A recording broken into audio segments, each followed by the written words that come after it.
This movie was so cute. A Kraken living as a human, doing her best to fit in by pretending to be Canadian.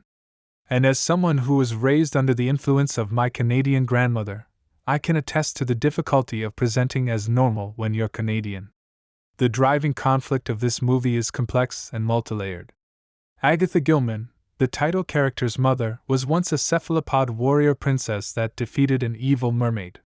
However, the defeated mermaid was only dormant, not vanquished.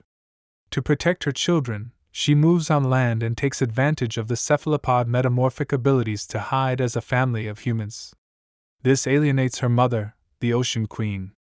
Ruby was then raised on land, where she had no idea the kind of power she was capable of. This further alienates the Ocean Queen. Once the Ocean Queen reconnects with Ruby, she trains her to be another warrior princess. And that's when the evil mermaid comes back.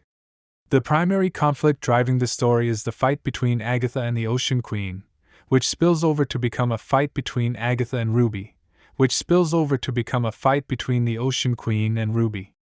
Everyone thinks that they know what's best for everyone else, and no one has the whole answer. This is so often the reality of our lives. No one gets everything right, and no one gets everything wrong.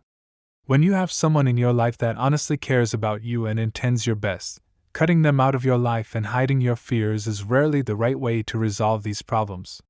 When you have people in your life that will love you through the hard times, honest, open communication is better than trying to cut yourself off and go alone. Another point this movie makes that I think is important is that heroism isn't always reflected in beauty. In the movie, people love mermaids because they are beautiful and graceful, but the Gilmans struggle to connect because they've got strangely colored, slimy skin and kinda fumble from one thing to the next. But the mermaids are selfish and vain and the Krakens are selfless and courageous. There's a reality to this. It's not always clear which comes first, but people do tend to follow the beautiful but selfish until the awkward but selfless has to stand up against them. Be awkward and selfless.